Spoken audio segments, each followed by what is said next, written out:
This sort of plays off of that a little bit, but given that both of you chose not to run as independents, therefore did choose an affiliation with a political party, what influence does your party affiliation have on your decision when a bill is up for vote?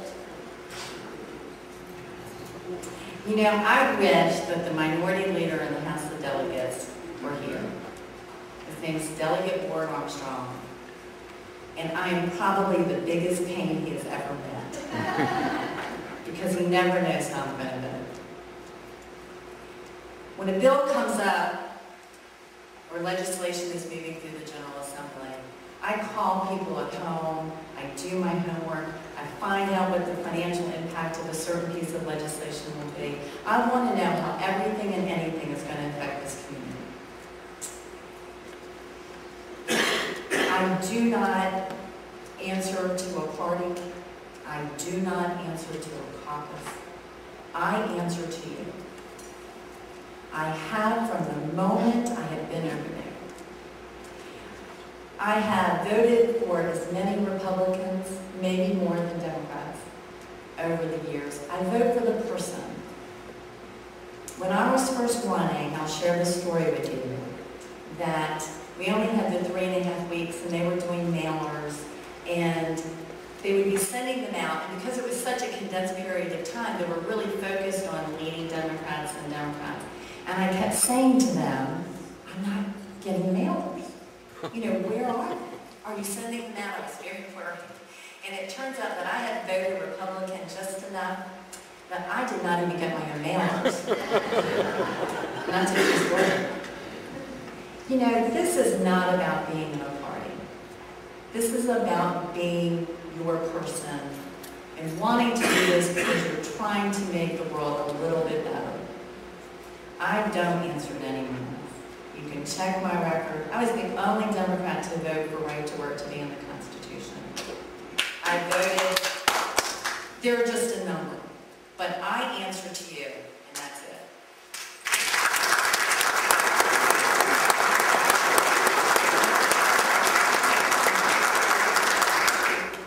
I've been back and forth to Richmond a number of times representing you for the last 3 years on City Council. I wear a number of different hats because I'm a member of the Medical Society of Virginia, and I go there to represent physicians' interests and our patients' your interests in Richmond.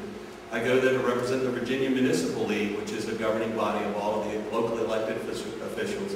And I go there to represent our interests from Central Virginia in Richmond. And each time I've been up there, I've had discussions with folks, and I've said, you know, one of the greatest challenges that I see that Republicans have, that the Republican Party has, is people are tired of us saying what we're against. People want to hear what we are for. People want to know what we stand for. So I made a number of commitments, and I've had folks commit to me that I will continue to say what I stand for. And that you've heard some of those things this evening. I am for jobs. I'm not against some other proposal. I am for jobs. I am for our economy. I am for educating our kids. And I am for working on this health care issues. The caucus in both parties, but certainly in the Republican Party, has told me in that caucus, you don't need to vote. If it's against your conscience or against your constituents, then you vote as you believe you need to. And I believe that, and I believe it's very important. It is very important for these 100 legislators to be citizen legislators and not professional politicians. I'm not a professional politician. I'm a surgeon. That's what the good Lord made me to be. Do two things: save lives and help people. And I stopped saving lives 5 years ago when I had a heart attack. Prayed about it, introspected, and realized this thing called work was killing me. No pun intended. But I have to keep on helping people, and I will continue to do that. I've been very independent as a surgeon in this community, and I think that's why I serve you all quite well. And many in this room know of my service. Thank you very much.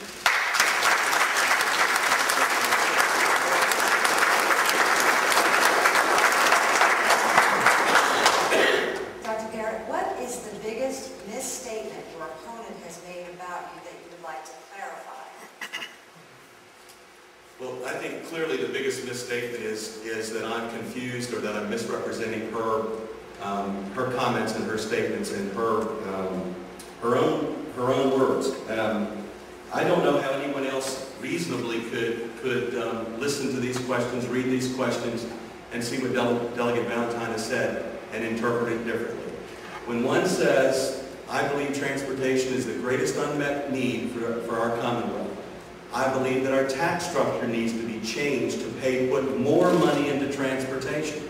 And then when asked, well, how much money do we need? Well, we need $1 billion a year for 20 years. And notice, my friends, there's a gubernatorial candidate. He's a senator over in Bath County who's called for the same demands. And then when you say, well, how are we going to pay for that? How are you going to do that? Well, I think some options are to create 2 new taxes. Well, they're just possibilities, but why would you even write those down? Why would you even just suggest those are possibilities? And raising taxes, the most onerous taxes on the folks in this room, working folks and folks on fixed income. Those are regressive taxes, and they will not sustain, my friends. Virginians are not looking for more taxes. You need your money in for yourselves to spend it on your own families. So, and then finally, and I didn't read the last question, I was curious to see, but the question is, what changes in transportation policy do you see as priorities for the General Assembly? As priorities for the General Assembly. And the number 1 is establish tolls on existing interstate and private highways. These are not my words. I printed this off of Delegate Valentine's website this morning. You can look at it. You can see whether Dr. Garrett is a liar. You can see whether Dr. Garrett misrepresents anyone else. I commit to you that I don't, and that is not my style. I don't go telling untruths. I can't do that. It's not the way that I am.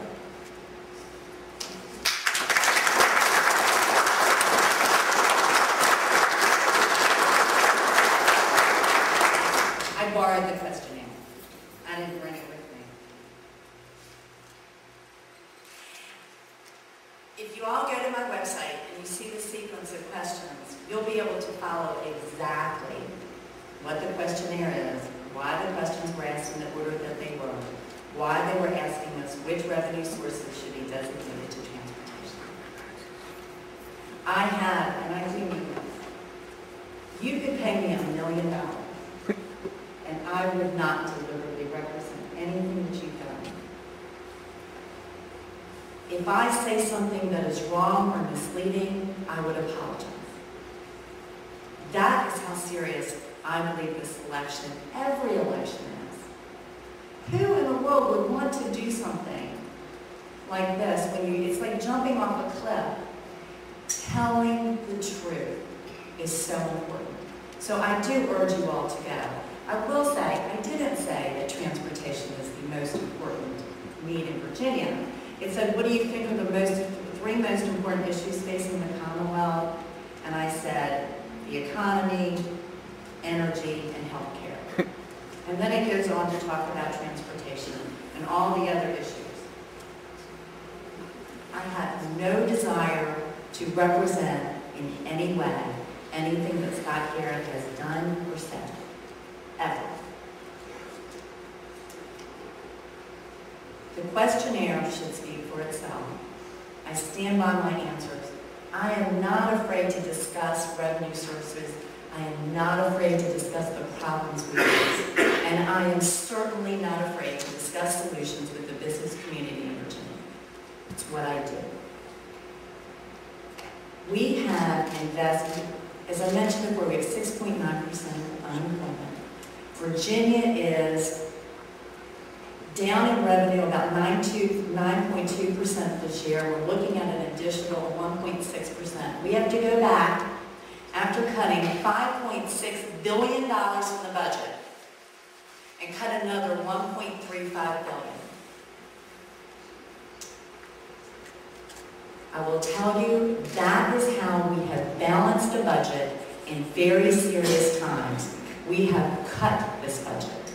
And it is very serious. We're talking about people's lives. We're talking about core services. But those are the choices I made.